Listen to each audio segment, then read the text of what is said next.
श्याम मानव channel को आपका समर्थन देने के लिए चैनल को जरूर सब्सक्राइब करें। चैनल के नोटिफिकेशन पाने के लिए बेल आइकन भी दबाएं। घनश्याम मौर्य, इनका सवाल है कि इस कानून के तहत पशु बलि रोकने का कोई प्रावधान है क्या। जब पहली बार 2005 में बजट सेशन में यह कानून रखने की कोशिश हुई और सभी पार्टीज के एमएलएज ने, यानी राष्ट्रवादी और कांग्रेस के एमएलएज ने भी इसका कड़ा विरोध किया, तब इस कानून में वो प्रावधान था। जब मेरे पास इसके सुधार का अधिकार आया, सरकार ने मुझ तरफ सौंपा, तो मैंने वो निकाल डाला। आप बोलेंगे क्यों निकाल डाला? अच्छा था। जो ये आदमी पूछ रहा है उसको मैं ये सवाल उल्टा पूछूंगा, आप मुर्गी खाते हो, बकरा खाते हो, यानी मटन खाते हो? यानी आपके खाने के लिए आप मुर्गी काटे चलेगा, आपके खाने के लिए आप बकरा काटे चलेगा, लेकिन भगवान के आगे बलि देना नहीं चलेगा।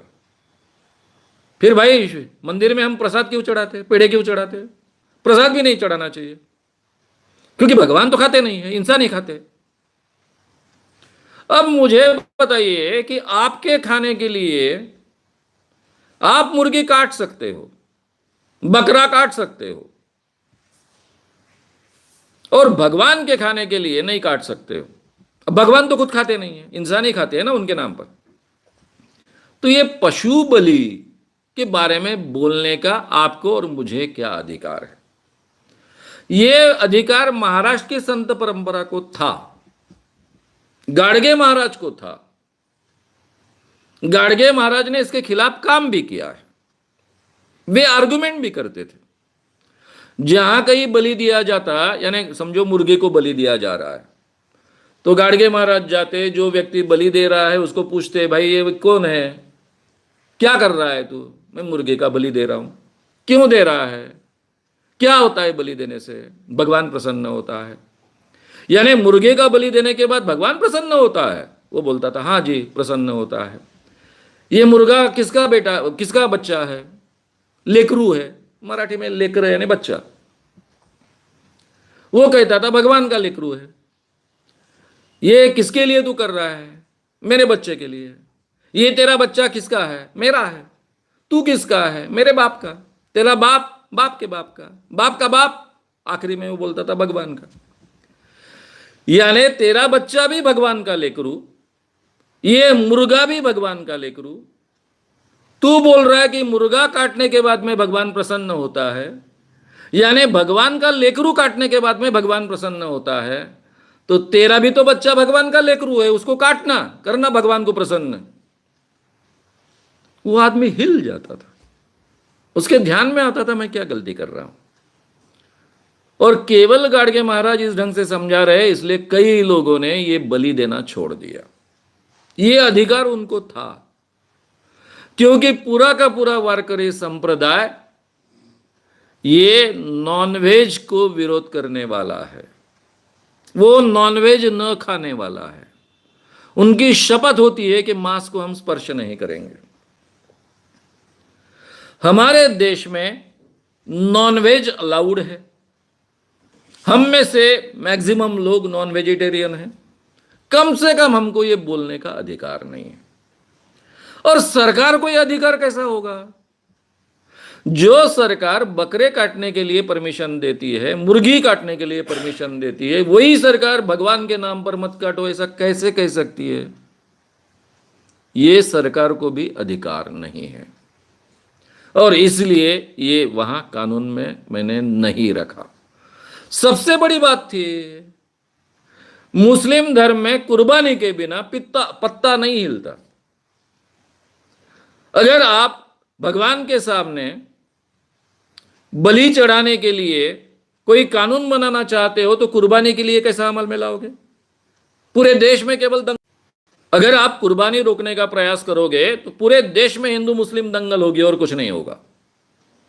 इसलिए जो ऑलरेडी चलन में है, जिससे किसी का नुकसान नहीं होता है, ऐसे चीजों में कानून ने कभी भी अपना पैर नहीं डालना चाहिए और इसलिए ये प्रावधान इस कानून में नहीं रखा गया है, जानबूझकर, समझकर।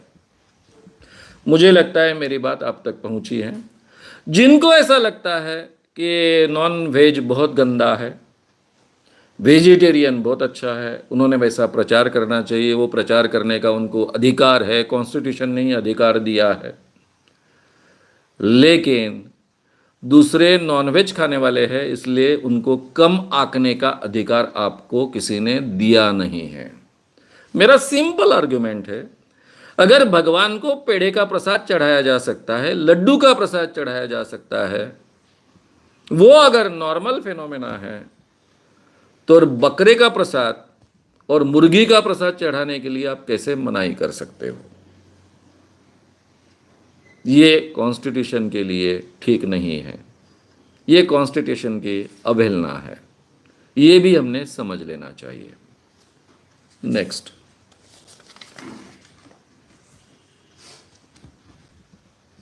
आपको आज तक सबसे विचित्र या पागलपन वाली अंधश्रद्धा कौन सी लगी? यूनुस हुक्केरी।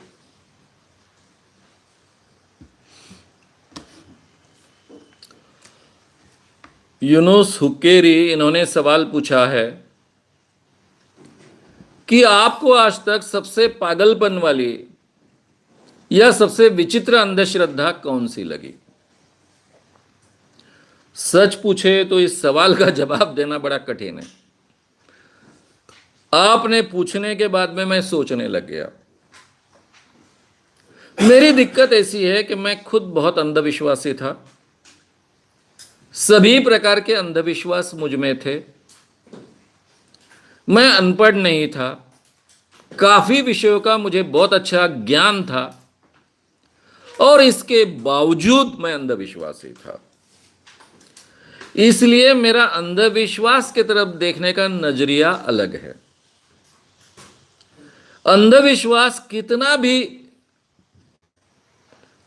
आपको विचित्र लगे, उसके पीछे की मानसिकता एक ही होती है। मैं हमेशा कहता हूं, चाहे अनपढ़ हो चाहे पढ़े लिखे हो, सभी अंधविश्वासी होते हैं। फर्क इतना ही होता है कि अनपढ़ लोगों के अंधविश्वास उनके कपड़े जैसे होते हैं, पढ़े लिखे लोगों के कपड़े जरा पॉश होते हैं, अत्तर छिड़के हुए होते हैं, उनके अंधविश्वास भी जरा पॉश होते हैं, अत्तर छिड़के हुए होते हैं। ग्रामीण एखादा अनपढ़ आदमी किसी मांत्रिक पर विश्वास रखेगा, शहर का इंजीनियर और डॉक्टर ज्योतिष पर विश्वास रखेगा। दोनों विश्वास की कैटेगरी और लेवल सेम है, कोई फर्क नहीं है। इसलिए सबसे ज्यादा विचित्र लगने वाला अंधविश्वास, ये बताना बड़ा कठिन है। सभी अंधविश्वास एक लेवल के होते हैं। यानी भाई अमावस्या के दिन कोई अच्छा काम नहीं करना चाहिए, ये मानने वाला भी अंधविश्वास उतना ही घातक है। अमुक दिन शुभ होता है अशुभ होता है, ये मानने वाला भी अंधविश्वास उतना ही घातक है। तो नरबली देने से मेरा भला होगा, ये मानने वाला भी अंधविश्वास घातक है। इसमें डायरेक्टली इंसान की जान जाती है, ये बहुत गंभीर बात है। लेकिन ये शुभ अशुभ विश्वास के कारण भी कही जाने जाती है, ये उसका आगे का एक्सटेंशन होता है। इसलिए कोई एक अंधविश्वास बहुत विचित्र है ऐसा कहना बड़ा कठिन है। सभी अंधविश्वास एक लेवल के होते हैं, ऐसा मैं मानता हूँ। ज़्यादा से ज़्यादा हम फर्क कर सकते हैं कि कुछ अंधविश्वास के कारण तुरंत नुकसान नहीं होता है, लॉन्ग टर्म में नुकसान होता है, और कुछ अंधविश्वास के कारण तुरंत नुकसान होता है। तो जहाँ तुरंत नुकसान होता है वहाँ कानून के हस्तक्षेप की बहुत आवश्यकता होती है, और जहाँ लॉन्ग टर्म में अगर आपका नुकसान होता है तो वहाँ पर प्रबोधन की बहुत आवश्यकता होती है। दोनों हाथ में हाथ चलकर, हाथ में हाथ डालकर चले प्रबोधन और कानून, तो उसके बहुत अच्छे रिजल्ट्स हमारे समाज को मिलेंगे।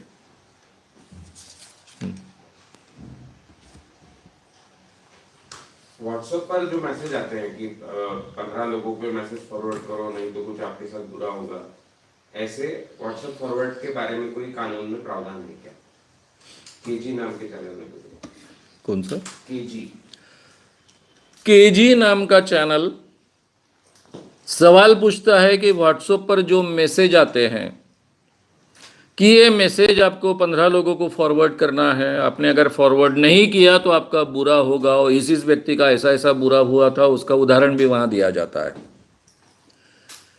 ये सभी मैसेजेस मैंने जो कानून के प्रावधान आपके सामने रखे, उसमें शेड्यूल में 8वां जो प्रावधान है उसका 3रा हिस्सा है, उसके तहत कानूनन अपराध है।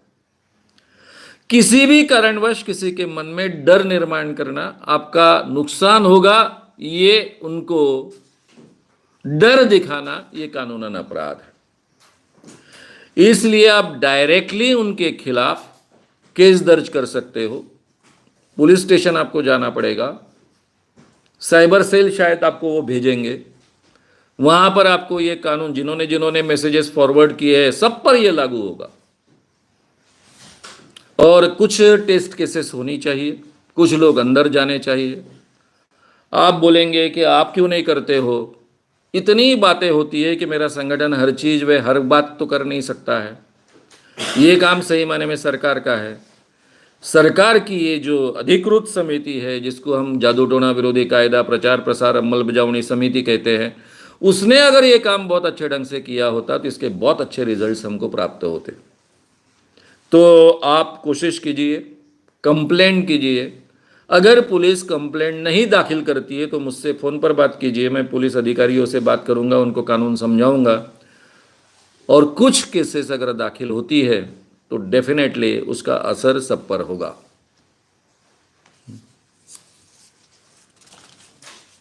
आप कहते हैं किसी में अलौकिक शक्तियां नहीं होती, पर फिर भी कायदे में, कानून में नंदी बैल वालों को माफी क्यों दी गई? सत्यमेव जयते नाम के चैनल से। सत्यमेव जयते इस चैनल ने सवाल पूछा है कि आप कहते हो कि किसी में अलौकिक शक्तियां नहीं होती है, फिर भी नंदी बैल वालों को क्यों माफिया दी गई है? देखिए, नंदी बैल वालों को माफिया नहीं दी गई है। ज्योतिष, नंदी बैल वाले ज्योतिषी, बाकी ज्योतिषी, ये लोग जो सलाह देते हैं उनको माफी नहीं दी गई है। वो ये कानून के दायरे में नहीं आते, इतना ही कहा गया है सलाह के लिए। अभी ये थोड़ा विचित्र है, हमारे कॉन्स्टिट्यूशन में फंडामेंटल राइट्स में हमने कुछ अधिकार रखे हैं। उसमें पहला अधिकार यानी 25 से 28 में, और इवन प्रस्तावना में उपासना की स्वतंत्रता और धर्म प्रचार प्रसार की भी स्वतंत्रता दी गई है। तो नेचुरली ये स्वतंत्रता देने के कारण, और भारतीय जो धर्म है, खासकर हिंदू धर्म जिसको हम कहते हैं, उसमें शुभ अशुभ से लेकर हर चीज को बहुत महत्व दिया गया है। एकादशी, वार, ये अमुक भगवान का वार, वो तमुक भगवान का वार, एकादशी के दिन उपवास रखना, ये सभी ज्योतिष के आधार पर चलता है।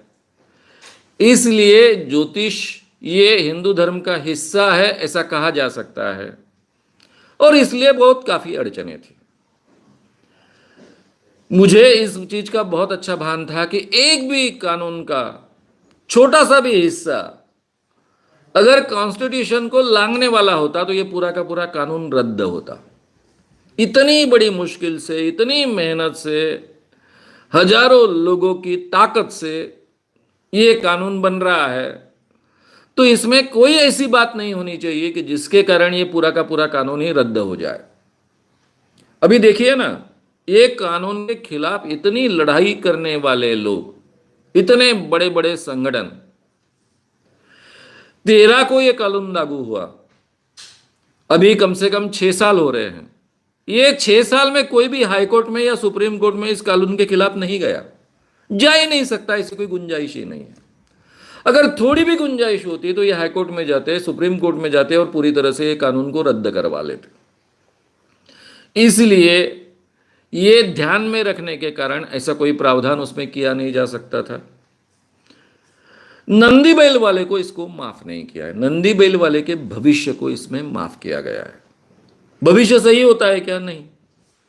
फिर हम ये भी सवाल करेंगे कि पूजा करने से सही में भला होता है क्या? फिर क्यों हमने कॉलेज स्कूल चलाने चाहिए? पूजा ही करेंगे ना, उसी से सब चीजें हल होगी ना। तो ये भी सवाल खड़े होंगे। इसलिए धर्म के बारे में कि लोगों की मान्यता और कानून हमने ऑलरेडी कॉन्स्टिट्यूशन में अधिकार दे दिए हैं, तो उसके खिलाफ कुछ बनाया नहीं जा सकता है। किस दायरे में, किस मर्यादा में बनाया जा सकता है? जहां ठगी है, तो अभी भी ठगी के लिए तो ज्योतिषी छूट नहीं सकते हैं। अगर कोई 420 के कलम के अंतर्गत इस ज्योतिषी ने मुझसे इतने पैसे लिए, मुझे ऐसा ऐसा भविष्य बताया था, वैसा वैसा मेरे जीवन में हुआ नहीं है, तो 420 कलम के अंदर आज भी उसके ऊपर गुनाह दाखिल हो सकता है। या फिर अगर वो डर बताता है कि तुम्हारा नुकसान होगा, तो आज भी जादू टोना विरोधी कानून के तहत उसके ऊपर गुनाह दाखिल हो सकता है। तो उनको छुट्टी नहीं दी गई है, लेकिन उनको इस दायरे में लाना भी संभव नहीं था। अगर मैं ज्योतिष डायरेक्टली इस दायरे में लाने का कोशिश भी करता तो ये कानून बन ही नहीं पाता, इतना आप ध्यान में रखिए, और टिक भी नहीं पाता आगे चलकर। तो ये दोनों मर्यादाएं हमने समझ लेनी चाहिए। नंदी बैल वालों ने फिर क्या, क्यों, मैं तो मेरे मन में उनके बारे में ज्यादा सहानुभूति है। वो कम से कम लोगों को कम ठगते हैं।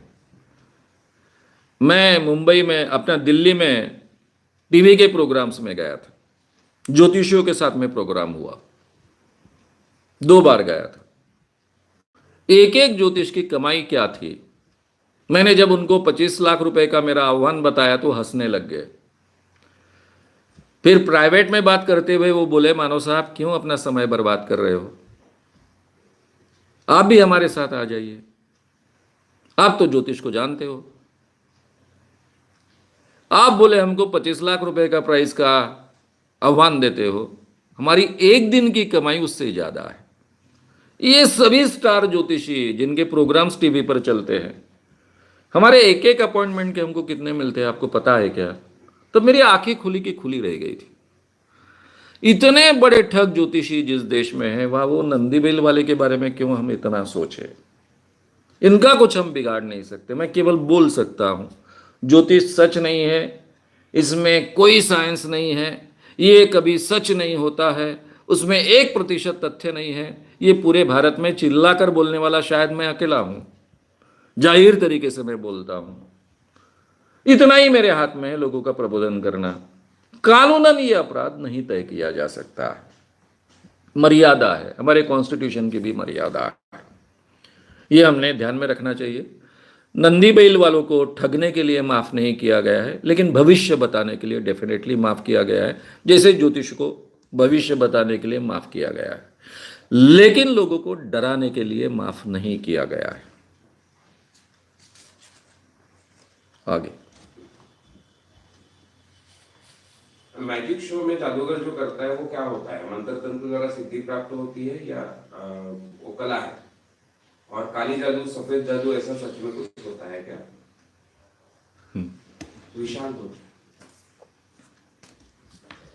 विशाल धोटे इनका सवाल है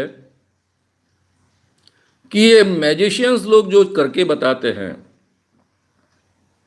ये कैसे करके बताते हैं?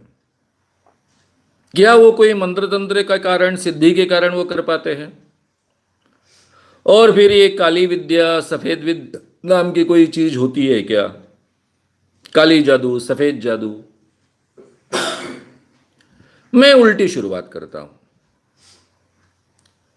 काली जादू, सफेद जादू, जादू टोना, ये शब्दों का उपयोग क्यों किया जाता है? भारतीय परंपरा में यह मान्यता है कि जो मांत्रिक है वो अपने मंत्र शक्ति के द्वारा लोगों का भला भी कर सकता है और बुरा भी कर सकता है। हमारे गांव के जो मांत्रिक होते हैं, जिनको भगत कहा जाता है, बैगा कहा जाता है, अलग अलग नाम होते हैं, ये मांत्रिक लोगों का भला भी कर सकते हैं मंत्र के द्वारा और बुरा भी कर सकते हैं, ये मान्यता है। लेकिन पाश्चात्य परंपरा में खास कर यूरोप में, वहां इसमें डायरेक्टली दो हिस्से हैं। जो धर्म के सैंक्शन से बातें की जाती है वो पवित्र है, वाइट है, और जो चर्च के या धर्म के सैंक्शन से नहीं की जाती है, वही बात अगर बगैर सैंक्शन से की जाती है तो उसको काली विद्या कहा जाता है, ब्लैक मैजिक कहा जाता है। यह फर्क भारतीय परंपरा में नहीं किया जाता है। लेकिन फिर भी सफेद जादू, इसका मतलब लोगों का भला करने की वाली जादू, ब्लैक मैजिक, काली जादू, इसका मतलब लोगों का बुरा करने वाली जादू। लेकिन फैक्ट यह है कि इस दुनिया में कोई जादू नाम की चीज नहीं होती है, ना ब्लैक जादू होती है, ना सफेद जादू होती है। इसके लिए मैंने बहुत विस्तार से सभी बातें यूट्यूब चैनल पर अपलोड की हैं। मंत्र तंत्र इस विषय पर के सीरीज को आप सुनिए, आपके ध्यान में आएगा कि इसमें कोई तथ्य नहीं है। लेकिन आपने जो सवाल उठाया उसके जवाब में एक छोटी सी बात मैं कहूंगा। रास्ते में किसी ने मंत्र उतार कर नींबू डाल दिया है। यह मंत्र से भरा हुआ नींबू है। अगर कोई व्यक्ति उस पर गलती से पैर रख देता है तो उसका बहुत बड़ा शारीरिक नुकसान हो सकता है, यह मान्यता है। जो व्यक्ति इसी संस्कार में पला बड़ा है, उसका पैर गिरते ही वो इतना डर जाता है, पैर पड़ने के बाद में उसके मन में आता है कि मेरी तबीयत बिगड़ेगी, पहले ही डरा हुआ है। डरी हुई अवस्था में इंसान बहुत हाईली सजेस्टिबल होता है। ये सजेशन स्वीकारने के बाद में वो सही में उसकी तबीयत बिगड़नी शुरू हो सकती है। अब ये परिणाम उस नींबू का नहीं है, या फिर नींबू पर जो मंत्र डाले गए उसका भी परिणाम नहीं है, या फिर नींबू के साथ में मंत्र डालते हुए जो साधन उसके साथ में जोड़े गए हैं उसका भी परिणाम नहीं है। यह परिणाम किस बात का है कि डरी हुई अवस्था में जो सजेशन उस व्यक्ति ने लिया मेरी तबीयत बिगड़ेगी, उसका वो परिणाम है। अब ये नेगेटिव परिणाम जो अपना मन ले सकता है वो पॉजिटिव भी परिणाम ले सकता है। मेरा कुछ बिगड़ता नहीं है, कोई मंत्र मेरा कोई बिगाड़ नहीं सकता है। ये अगर सजेशन अपने आप के मन को आपने दिया तो ये इस दुनिया की कोई भी मंत्र शक्ति आपका कुछ बिगाड़ नहीं सकती है, क्योंकि मंत्र शक्ति में कुछ भी नहीं होता है।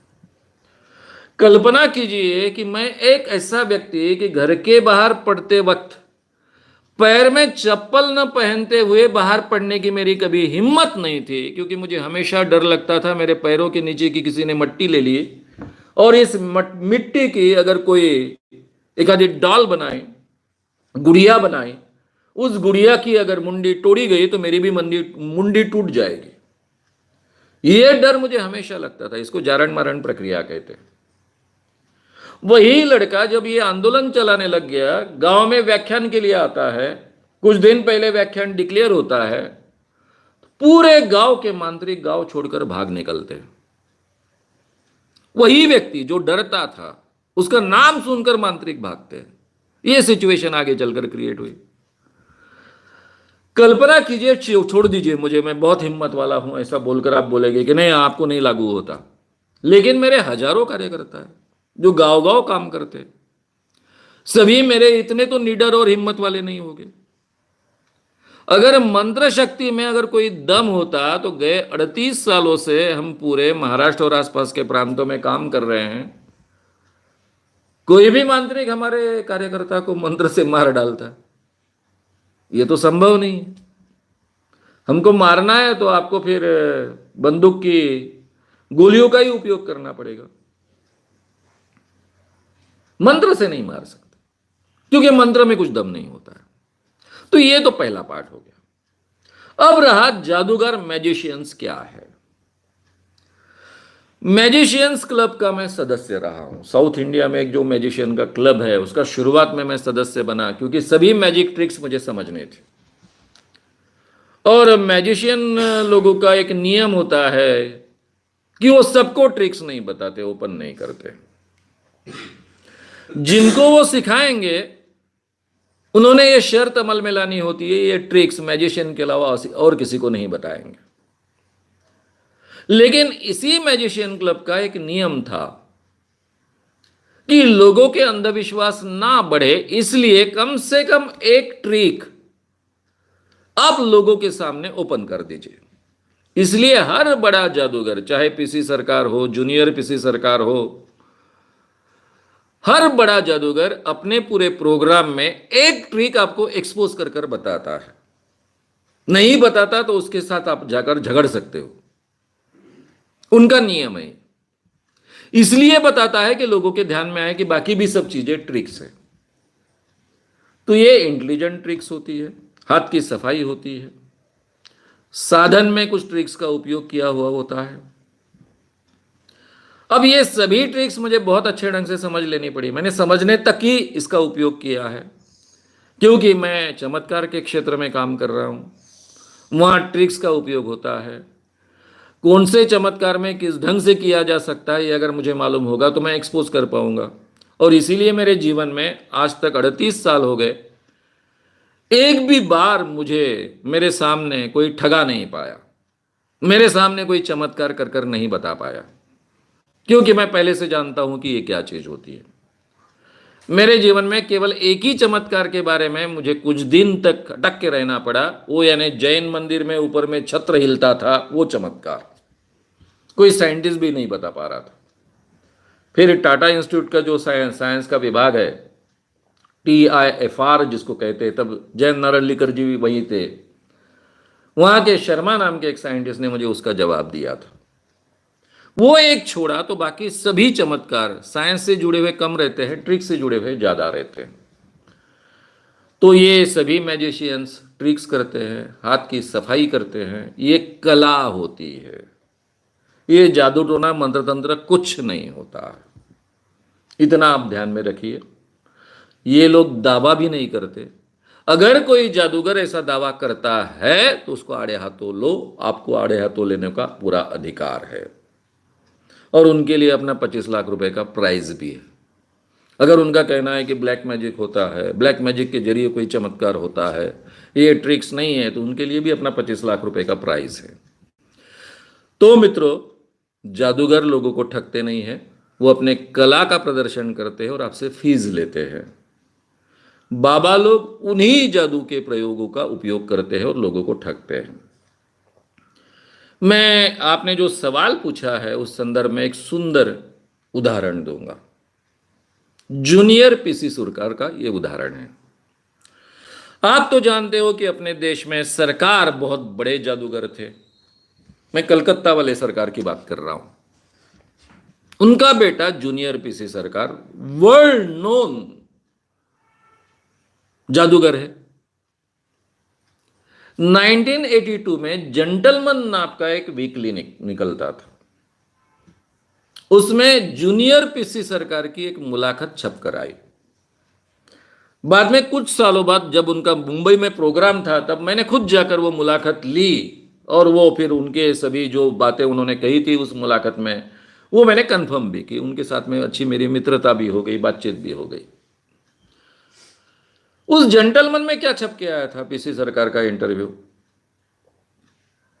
उन्होंने कहा कि मुझे हमेशा सत्य साई बाबा यानी पुट्टपार्थी वाले सत्य साई बाबा, जिनके लंबे लंबे बाल होते हैं, जिनके चरणों पर माथा टेकने के लिए हमारे अटल बिहारी वाजपेयी प्रधानमंत्री होते हुए गए थे, नरसिंह राव जी प्रधानमंत्री होते हुए गए थे, उनको जिस सत्य साई बाबा ने निकाल कर सोने की चेन दी थी, हमारे शंकरराव जी चौहान से लेकर तो विलासराव जी देशमुख तक सभी मुख्यमंत्री उनके चरणों पर माथा टेकते आए हैं।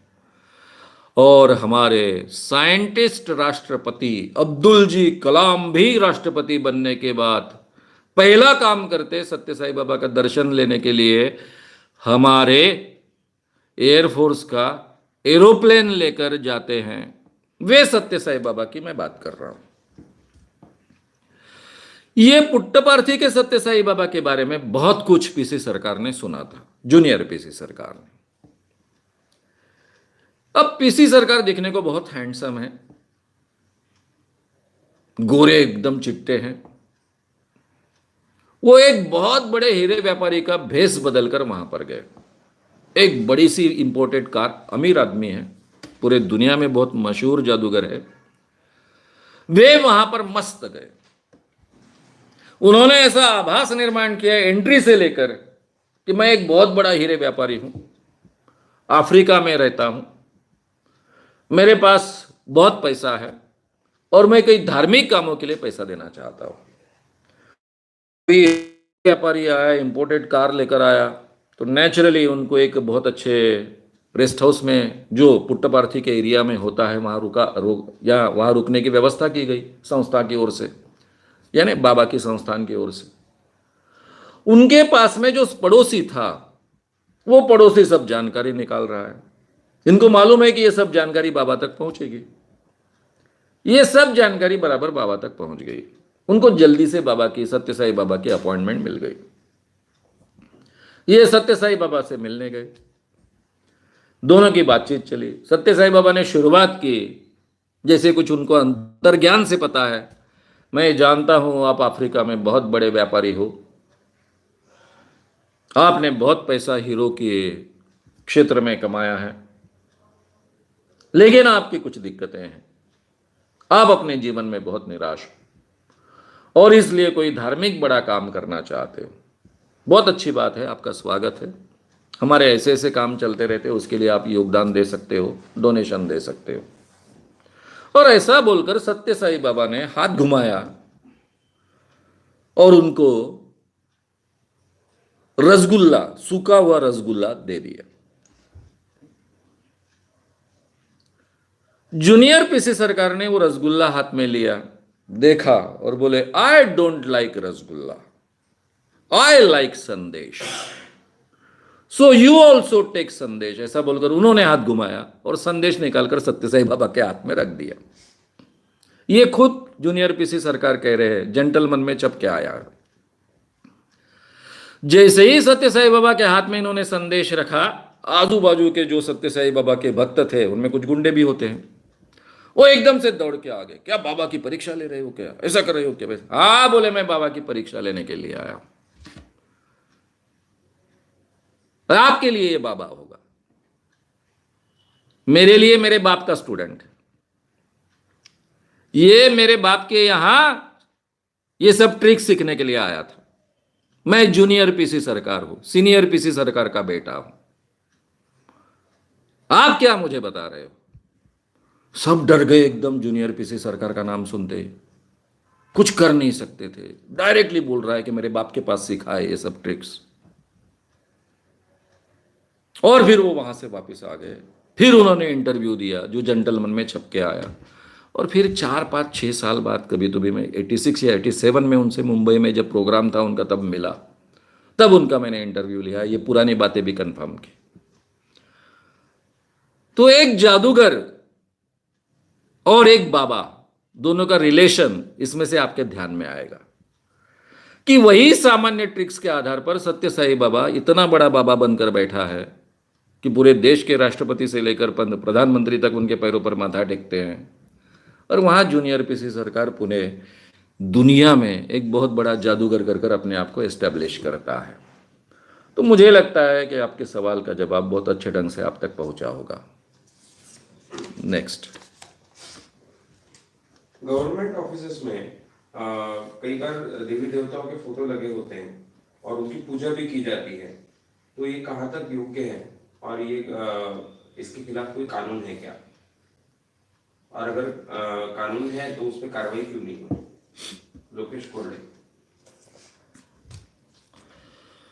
लोकेश कोरडे इनका सवाल है कि गवर्नमेंट ऑफिसेस में, कई गवर्नमेंट ऑफिसेस में देवी देवताओं के फोटो होते हैं, वहां पर उनकी पूजा अर्चा भी होती है, तो ये कहां तक उचित है? अगर ये उचित नहीं है तो इसके लिए कोई कानून है क्या? अगर कानून है तो उसके बारे में क्यों, या फिर उस कानून का अमल क्यों नहीं होता है? मेरे जानकारी के अनुसार इसके लिए कोई कानून नहीं है। सरकारी कार्यालय में किन महापुरुषों के फोटो होने चाहिए इसके बारे में कानून है। कानून बोलिए, उसको बोलिए, प्रघात बोलिए, जो राइटिंग में प्रघात है। महात्मा गांधी का फोटो, फिर हमारे प्राइम मिनिस्टर्स का फोटो, फिर हमारे कॉन्स्टिट्यूशन के डॉक्टर बाबा साहब आम्बेडकर जी का फोटो, ऐसे कुछ है।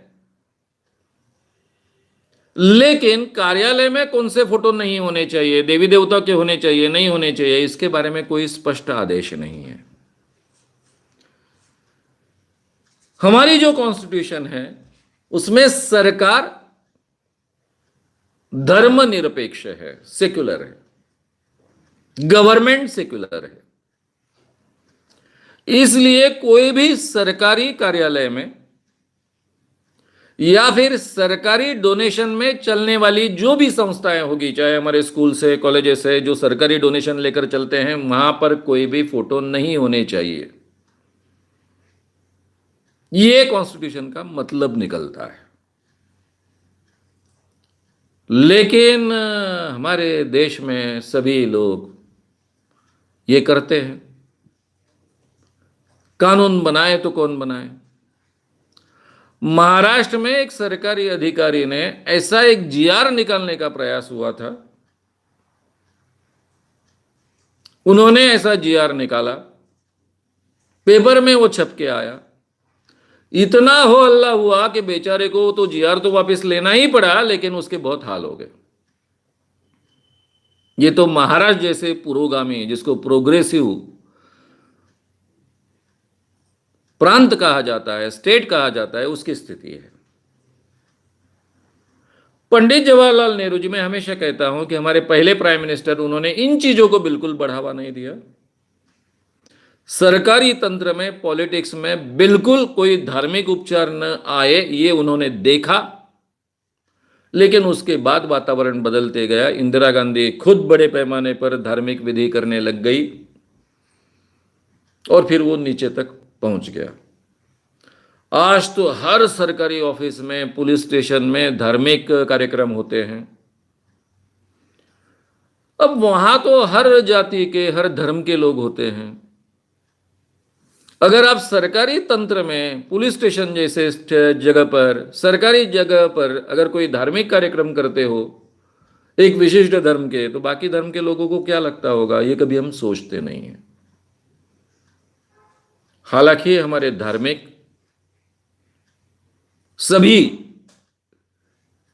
उपचार है, धार्मिक विधि है, ये हमको व्यक्तिगत स्तर पर नियंत्रित रखने चाहिए, मर्यादित रखने चाहिए। ये हमारी कॉन्स्टिट्यूशन है। उसका प्रचार प्रसार करने का हमको अधिकार है, लेकिन प्रदर्शन करने का अधिकार नहीं है। उसके तत्वों का प्रचार हम कर सकते हैं, लेकिन उसका प्रदर्शन करने का हमको अधिकार नहीं है। लेकिन फिर भी वो हम करते हैं, रास्ते पर आते हैं, रास्ते पर करते हैं, सरकारी तंत्र में करते हैं, सरकारी कार्यालयों में करते हैं। अब ये रोकना तो बड़ा मुश्किल है। इसलिए ऐसा कानून है, इसकी मुझे जानकारी नहीं है। मेरे जहाँ तक जानकारी है, उस ढंग का कोई कानून नहीं होना चाहिए, नहीं तो वो बार बार निकाला जाता, उसके बारे में बार बार चर्चा होती। और प्रघात तो इस ढंग से बन गया है कि हर कार्यालय में, सरकारी कार्यालय में कोई ना कोई धार्मिक विधि होते हैं। महाराष्ट्र के करीबन हर कार्यालय में सत्यनारायण होते हैं और वो बड़ा फंक्शन होता है, और ये डेफिनेटली उचित नहीं है। कोई भी सरकारी तंत्र में कुछ भी नहीं होना चाहिए, क्योंकि वो सेक्युलर है, वो धर्मनिरपेक्ष है। ये हमारी कॉन्स्टिट्यूशन है।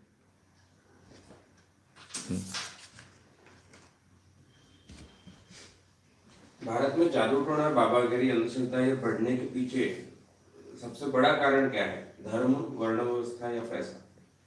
सिद्धार्थ बच्छाव।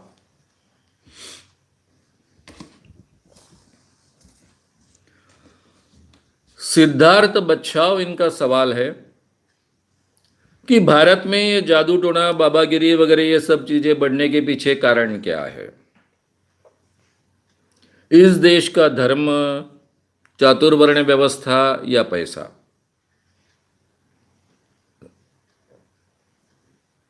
जब भी कोई एग्जिस्टिंग सिस्टम होती है उसका उपयोग पैसा जनरेट करने के लिए किया जाता है।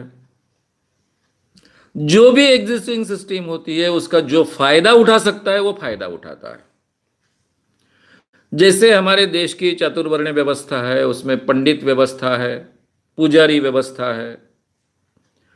ये पुजारी और पंडित व्यवस्था जो भी सिस्टम है उसका फायदा उठाने की कोशिश करेगी, वो करती है।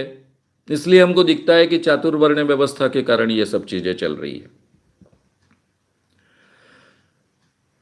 दुनिया में पैसा बहुत महत्व की चीज है, तो एग्जिस्टिंग सिस्टम में अगर पैसा जनरेट करने का अवसर मिलता है तो उसका उपयोग किया जाता है।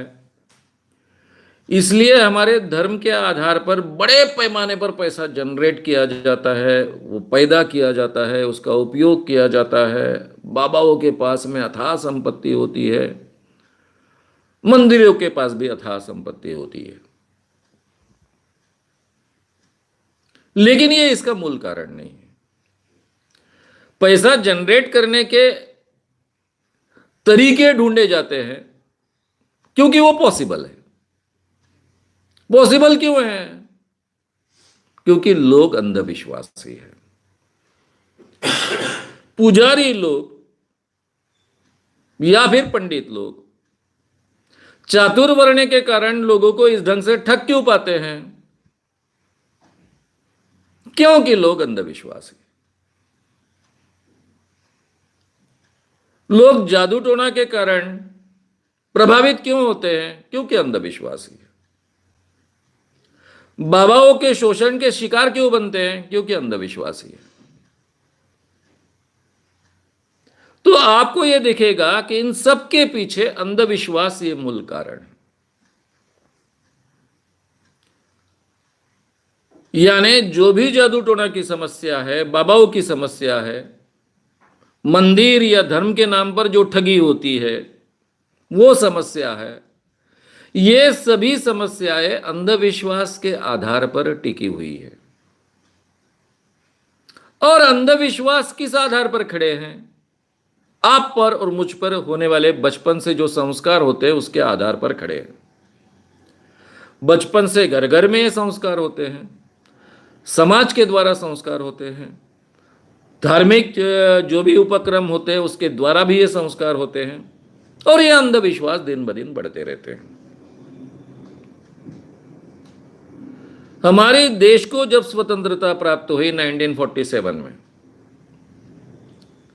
तभी अगर हम ठान लेते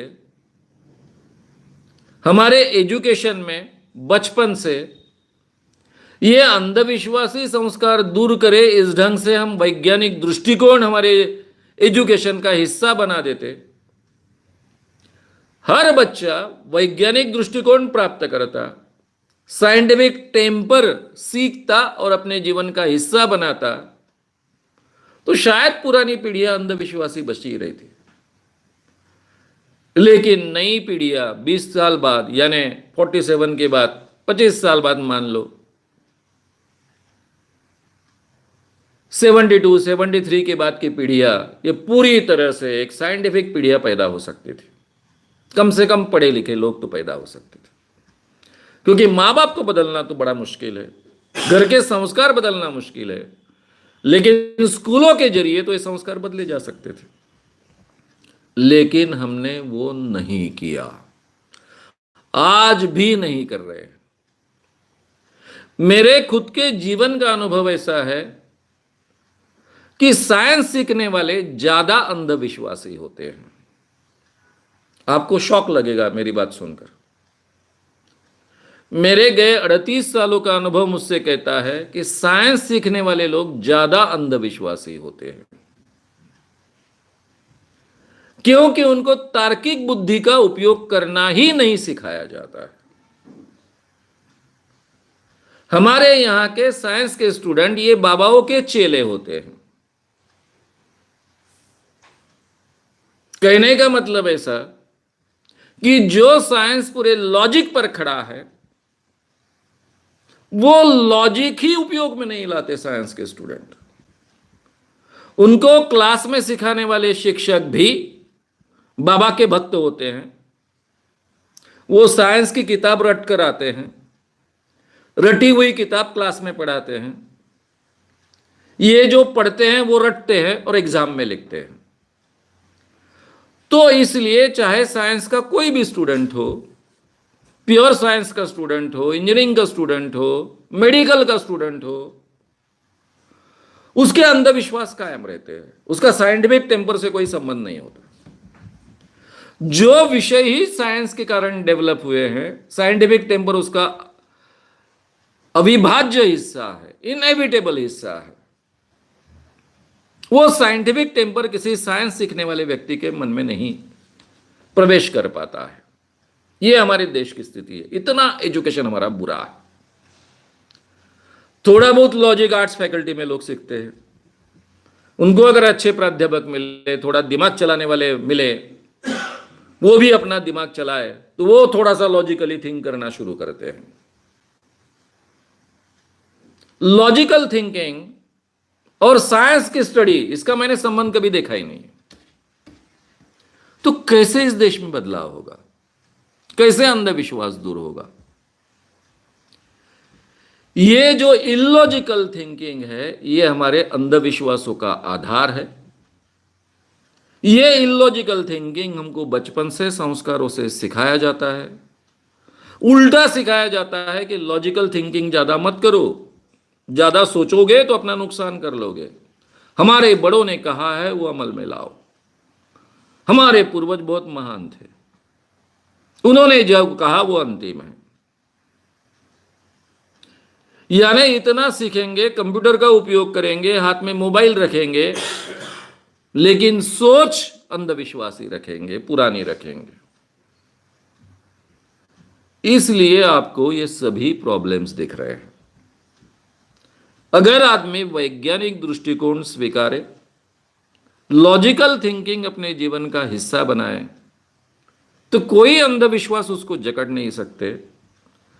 कोई चातुर्वर्ण के कारण जिसको फायदा मिला है, ऐसा कोई पंडित भी और पुजारी भी उसको ठग नहीं सकता, और उससे कोई पैसा प्राप्त भी नहीं कर सकता।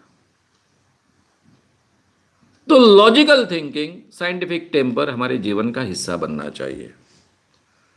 और जो लोग अंधविश्वास पर खड़े हैं, कुछ पार्टीज ऐसा समझती है कि हमारा सब कुछ अंधविश्वास पर ही खड़ा है, वो भी साइंटिफिक टेम्पर देश में बढ़ना नहीं देना चाहती। ये फैक्ट है। नेहरू जैसे साइंटिफिक टेम्पर रखने वाले प्रधानमंत्री मिलने के बाद भी, हालांकि उनके सामने बहुत बड़े चैलेंजेस थे, सभी चैलेंजेस एट ए टाइम थे, सभी चैलेंजेस को एड्रेस करना उनको संभव नहीं हुआ, फिर भी मुझे हमेशा लगता है कि एजुकेशन बहुत बेसिक बात है, उस तरफ उन्होंने बहुत ज़्यादा ध्यान देने की आवश्यकता थी। वो दी होती तो शायद एक नया देश ये बन सकता था, लेकिन वो बन नहीं पाया। इन शॉर्ट, इन सभी का मूल कारण हमारे अंधविश्वास है, और हमारे अंधविश्वास, हम इलॉजिकल थिंकिंग करते इसलिए टिक पाते हैं। लॉजिकल थिंकिंग का बेस साइंटिफिक टेम्पर से निर्माण होता है, या फिर लॉजिकल थिंकिंग में से ही साइंटिफिक टेम्पर निर्माण होता है। वो अगर हमारे जीवन का हिस्सा बन जाए तो सभी अंधविश्वास छट जाए, और आपने जो भी प्रॉब्लम्स बताए हैं उससे इस देश को छुटकारा मिले। और वही प्रयास हम कर रहे थे इस कानून के निमित्त से, कि ये कानून के साथ में वैज्ञानिक दृष्टिकोण स्कूल स्कूल में ले जाए, पूरी की पूरी आगे की जनरेशन बदली जाए। और ये संभव था, अधिकृत तरीके से संभव था, सरकार की ओर से संभव था, लेकिन ये नहीं हो पाया।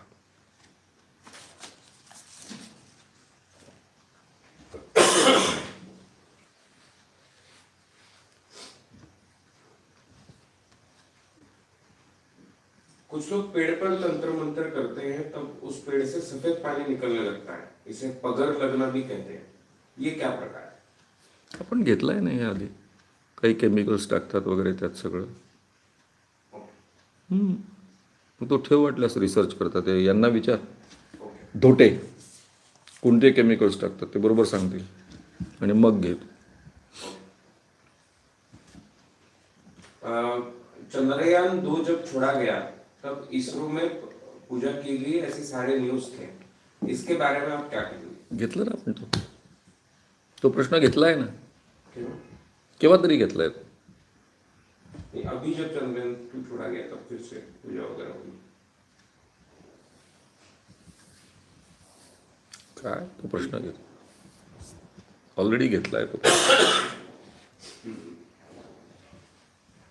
मेरे एक सहकारी है दीपक खाड़े जी, उनके घर के दरवाजे पर किसी ने काली चूड़ी, तीर, धनुष जैसी चीजें रख दी और जिससे उनको इस तरह का जादू टोना करने के खिलाफ क्या पुलिस में एफआईआर की जा सकती है? आर.के. गर्ग.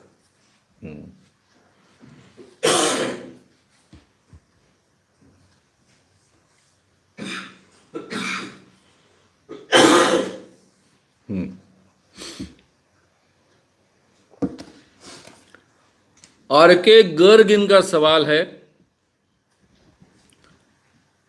कि उनके एक मित्र के यहां किसी ने उनके दरवाजे पर कुछ तंत्र मंत्र की चीजें लटका कर रखी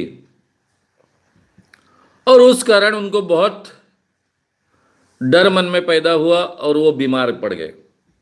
तो इसके बारे में कोई एफआईआर वगैरह दाखिल हो सकती है क्या? डेफिनेटली हो सकती है. जादू टोना और किसी चीज का डर बताकर या फिर डर बताना ये कानूनन जो शेड्यूल में का 8वां प्रावधान है उसके अनुसार. इसलिए ये कानून के तहत गुनाह दाखिल हो सकता है.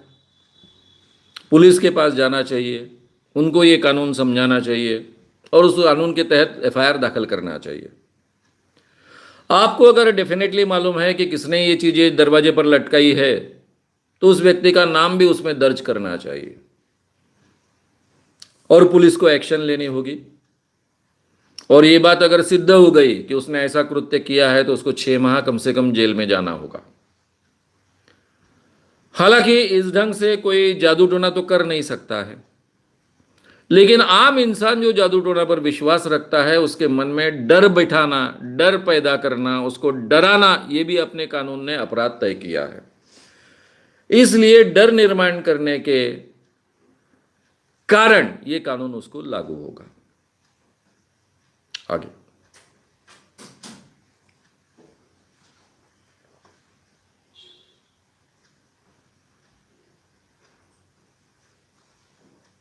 जब ये कानून बन रहा था तो इस कानून को विरोध करने वाले जो संगठन थे, तो क्या वो इस कानून के डर के कारण निष्क्रिय हो चुके हैं? उन पे क्या परिणाम हुआ?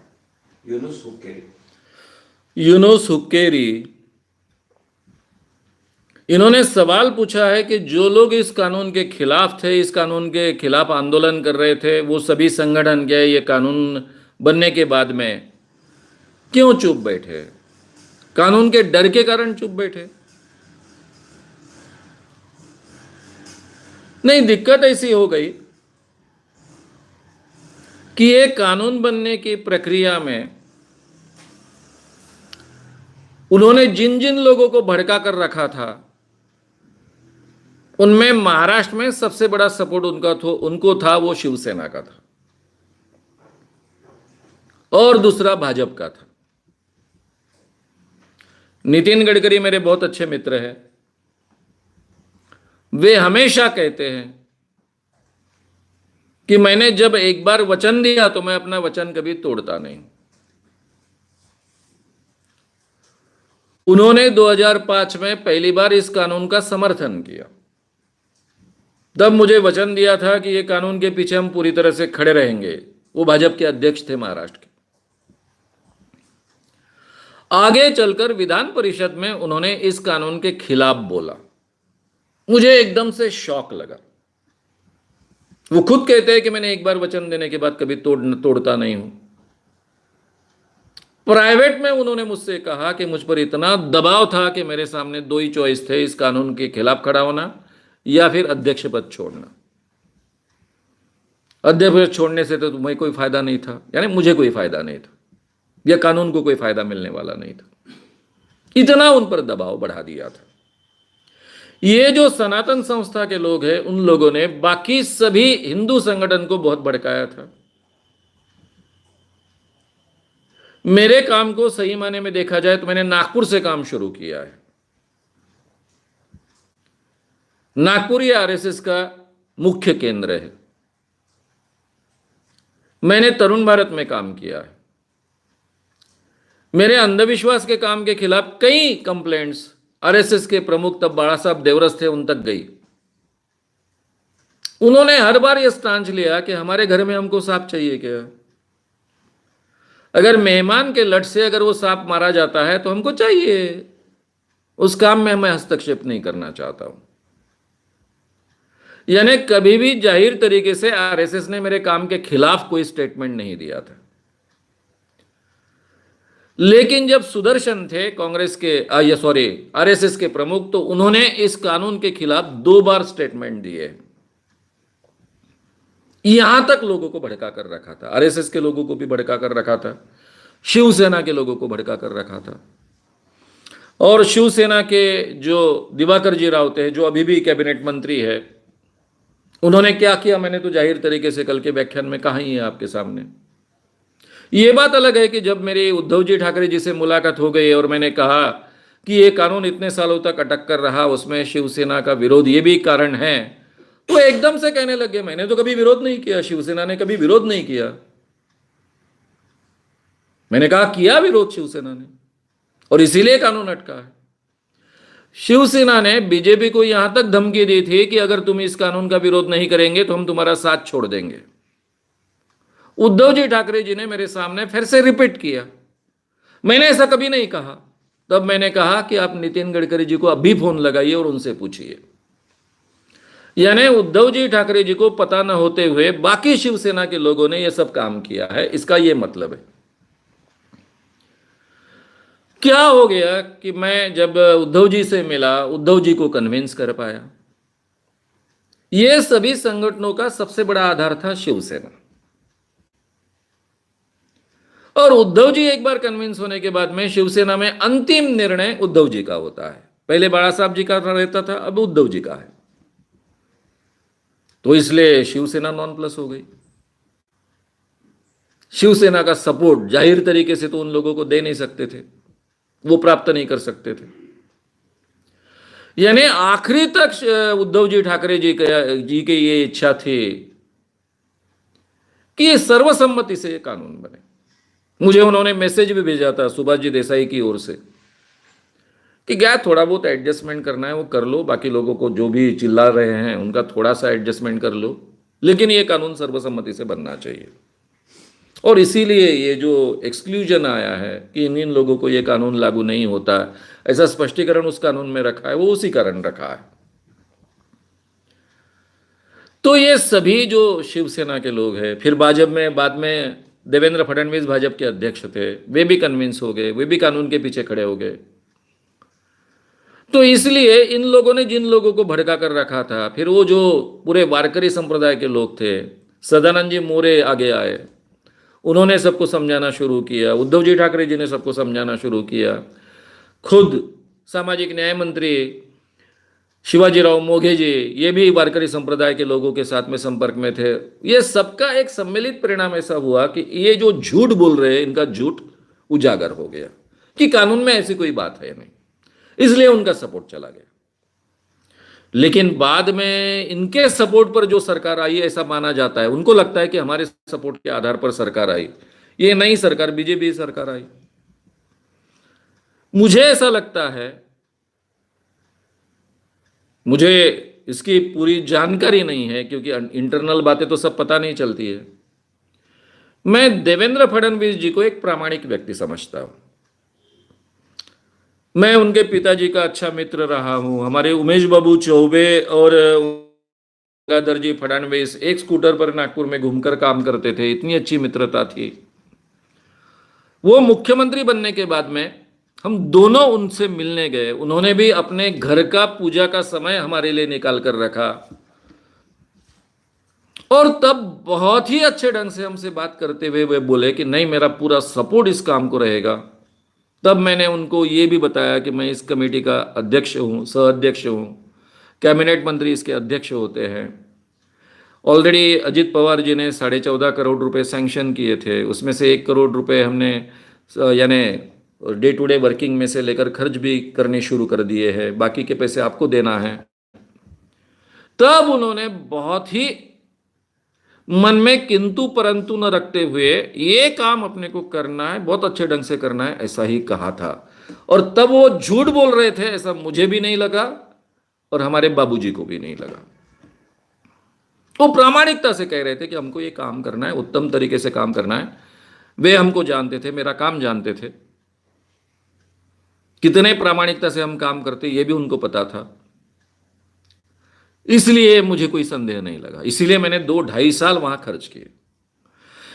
लेकिन शायद उसके बाद में ये जो लोग हैं जो हिंदुत्ववादी संगठन अपने आप को कहते हैं, उन्होंने इतना प्रेशर भाजपा पर बढ़ाया कि ठीक है आपने एक बार कानून किया लेकिन वो तो ठंडे बस्ते में डाल दो ना, क्यों अमल में ला रहे हो? आखिरी में आपको हमारा सपोर्ट चाहिए, हमारे बल पर तो आप चुन के आते हो। शायद इस प्रेशर का ये परिणाम, और दूसरा शिवसेना के जो लोग उद्धव जी ठाकरे जी के कारण चुप बैठे थे उनका प्रेशर,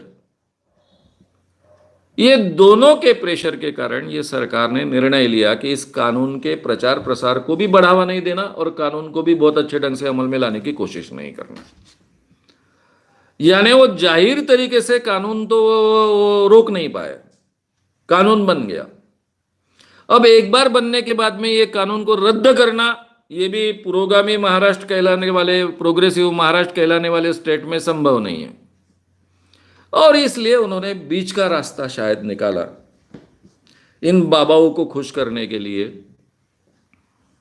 इन हिंदू संगठन को खुश करने के लिए कि इस कानून को ज्यादा महत्व ही नहीं देने का, उसको अमल में ही नहीं लाने का, ये जो कमेटी है काम करने वाली उसको डिफंग कर देने का, ये तरीका उन्होंने अपनाया होगा ऐसा मुझे लगता है। क्योंकि मेरे लिए देवेंद्र फडणवीस अप्रामाणिक व्यक्ति है ये मानना बहुत कठिन है कि मुझसे झूठ बोलेंगे। मुझसे झूठ बोलने का कोई कारण ही नहीं है।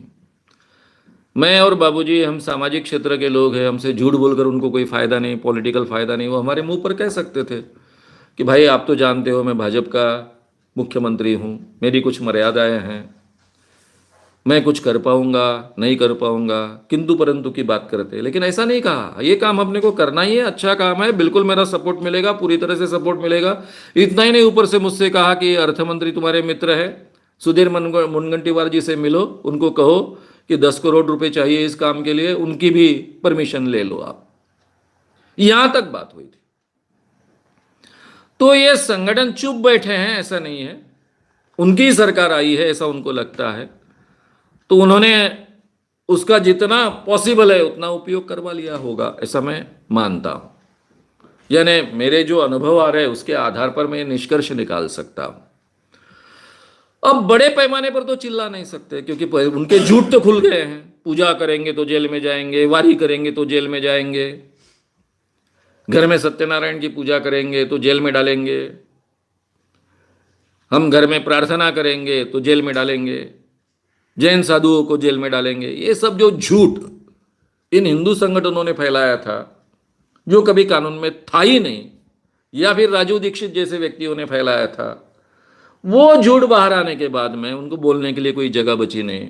लेकिन सरकार उनकी है तो वहां पर जो पॉसिबल है वो करते हैं, और उन्होंने इसलिए इस कानून को रोकने का काम तो डेफिनेटली किया है। अब कानून एक बार बनने के बाद में उसको निरस्त करना तो संभव नहीं है, इसलिए वो कानून है, इतना ही हम कह सकते हैं। आगे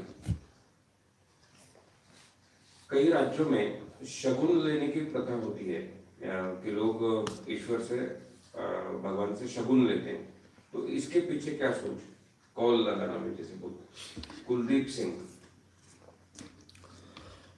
कुलदीप सिंह, इनका सवाल है कि कई राज्यों में लोग शगुन लेकर अपने जीवन के निर्णय लेते हैं,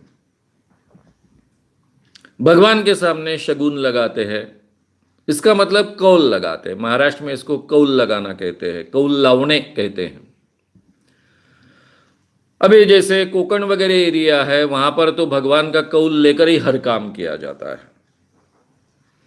इसके अलग अलग तरीके होते हैं। हर जगह अलग अलग तरीके हो सकते हैं।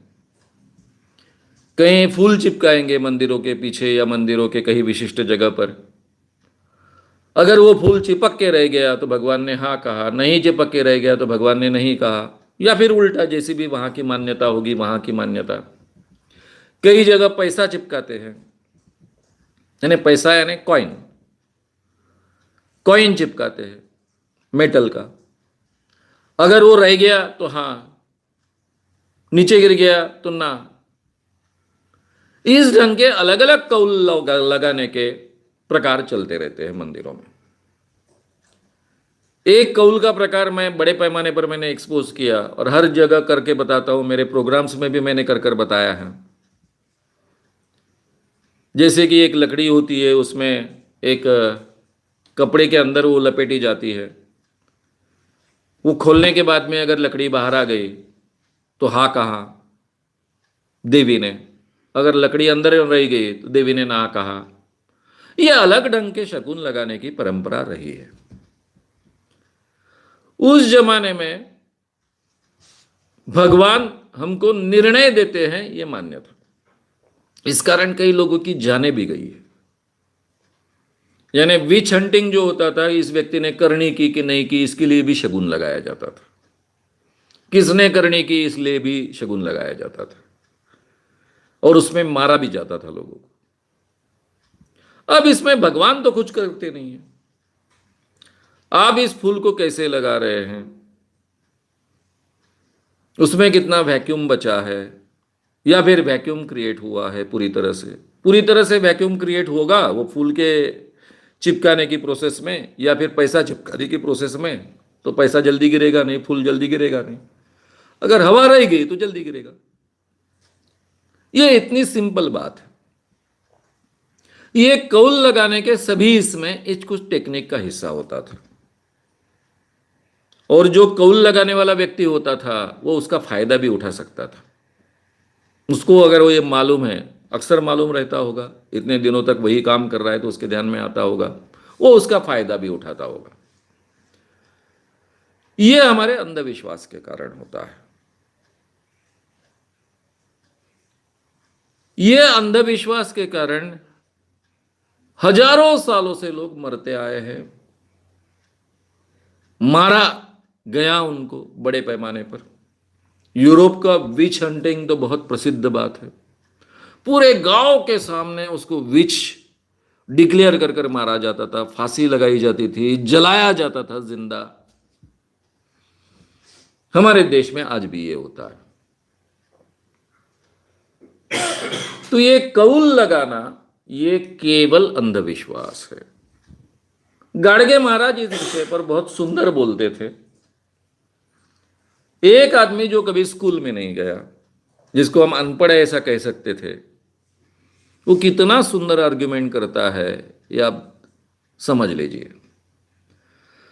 वो कहते थे, अरे देवाले तुम्ही कौल लावता, भगवान को कौल लगाते हो, शकुन लगाते हो, शगुन लगाते हो, फूल चिपकाते हो, पैसा चिपकाते हो, भगवान को कोई काम धंधे नहीं कह रहे। जिस भगवान ने ये इतने बड़े सूरज निर्माण किए, पृथ्वी निर्माण की, सारी सृष्टि निर्माण की, इतने प्राणी निर्माण किए, वो भगवान को कोई काम धंधे है नहीं किया। वो तुम्हारे मंदिरों में आएंगे, तुमने लगाए हुए फूल को पकड़ के रखेंगे, नहीं तो उसको गिराएंगे। ऐसे छोटे छोटे काम भगवान करेंगे क्या रे? ये सब आपके अंधविश्वास है। भगवान नहीं करता ये लोगों को ठीक ढंग से समझाते थे। तो ये शगुन लगाना परंपरा से आया हुआ एक अंधविश्वास है। हम उस पर बचपन से विश्वास रखते आए हैं, लेकिन उसके कारण हमारे जीवन में बहुत बड़े नुकसान होते आए हैं। कई निरपराध लोगों को हम मारते भी आए। ये हमारे जीवन की फैक्ट्स हैं। इसीलिए अंधविश्वास बहुत घातक होते हैं और उससे हमको बचना चाहिए। नेक्स्ट,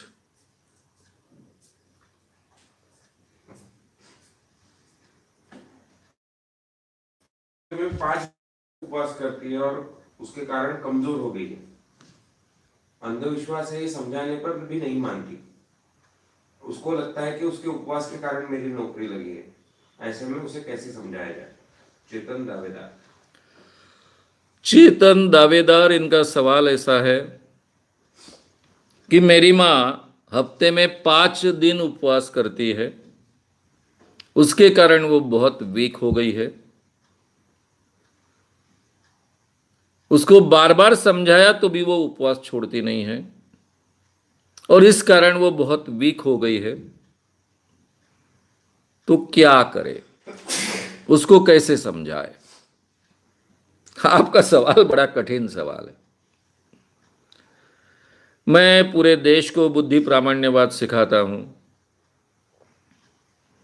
गांव गांव घूमकर अपनी बातें रखता हूं। गए 38 सालों से मैं अंधविश्वास के खिलाफ काम कर रहा हूं, 100% रैशनल हूं।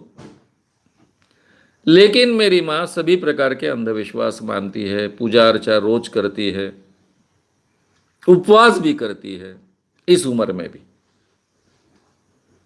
हम सब उसको समझाने की कोशिश करते हैं कि ये उपवास से कोई इतना फायदा नहीं होता है, तुमको उपवास ही करना है तो इस ढंग से करो, ये इस ढंग के उपवास मत करो। लेकिन वो सुनती नहीं, वो अपना तरीके से चलती है। अब इसमें 2 बातें, मां है इसलिए उसके बारे में हमको बहुत चिंता होना स्वाभाविक है,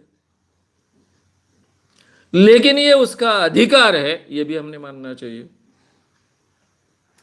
कॉन्स्टिट्यूशन ने भी उसको अधिकार दिया है। और विचारों की स्वतंत्रता अगर हम मानते हैं तो ये उसका अधिकार है कि उसने कौन सी चीज को मानना है, कौन सी चीज को मानना नहीं है, ये उसका अधिकार है, उसका हमने सम्मान करना चाहिए। लेकिन उसकी तबीयत भी खराब नहीं होनी चाहिए, तो इसके लिए हमको पर्याय ढूंढने पड़ेंगे। अगर बार बार उसको समझाने के बाद भी वो उपवास करती ही है तो हमें कम से कम इतना कन्विंस करना पड़ेगा कि तेरे उपवास में जो चीजें चलती है उससे शरीर को आवश्यक है उतना न्यूट्रिशन मिल जाए, जितना आवश्यक है उतना शरीर को मिल जाए। इसके लिए क्या पर्याय हो सकते हैं वो ढूंढे और उसका प्रावधान कर कर रखे। कम से कम वो शर्त रखे कि ठीक है तेरे को 5 दिन उपवास करने हैं ना, लेकिन ये उपवास में ये खाना पड़ेगा, ये पीना पड़ेगा। फल चलते हैं, जो जो चीज़ें चलती है जिसमें से उसको एक पूर्ण आहार आवश्यक है उतना आहार मिल जाए, भोजन आवश्यक है उतना आहार मिल जाए, ये हम देख सकते हैं। ये दोनों का कॉम्बिनेशन कर सकते हैं, लेकिन उस पर हम दबाव नहीं डाल सकते ज़्यादा। हाँ, कोई व्यक्ति अगर आत्महत्या करने के लिए ही उतारू हो जाए तो वहाँ पर दबाव डाल सकते हैं, वहाँ जबरदस्ती कर सकते हैं। लेकिन इस चीज़ में एक लिमिट के बाद जबरदस्ती नहीं कर सकते। तो इसलिए उसके ये विचारों का आदर भी कीजिए, लेकिन उसके कोई बुरे परिणाम उसके शरीर पर ना हो, ऐसा भी प्रावधान खोज कर निकालिए। ये संतुलन करना हमको सीखना होगा और यही उसका सही माने में उत्तर हो सकता है। अगर कन्विंस करने के बाद हम अच्छे ढंग से उसको कन्विंस कर पाए और वो उपवास छोड़ दे तो बहुत अच्छी बात है। उपवास से कोई भी फायदा नहीं होता है, उपवास करने की कोई आवश्यकता नहीं होती है। अगर मन को फायदा ही प्राप्त करना है तो मेडिटेशन के जरिए प्राप्त होता है, प्रार्थना के जरिए प्राप्त होता है, उसके लिए उपवास करने की आवश्यकता नहीं होती है। ये फैक्ट्स है, लेकिन फिर भी उनका अधिकार है और उस अधिकार का हमने सम्मान करना चाहिए। अभी यहाँ रुकते हैं। ये जो अपना आंदोलन है इंसान को बेहतर इंसान बनाने का और खुद बेहतर इंसान बनने की कोशिश करने का, उसमें हम सभी शरीक होंगे। इसका आप हिस्सा बनिए। गुड नाइट, शुभ रात्रि, धन्यवाद धन्यवाद धन्यवाद। श्याम मानव चैनल को आपका समर्थन देने के लिए चैनल को जरूर सब्सक्राइब करें। चैनल के नोटिफिकेशन पाने के लिए बेल आइकन भी दबाएं।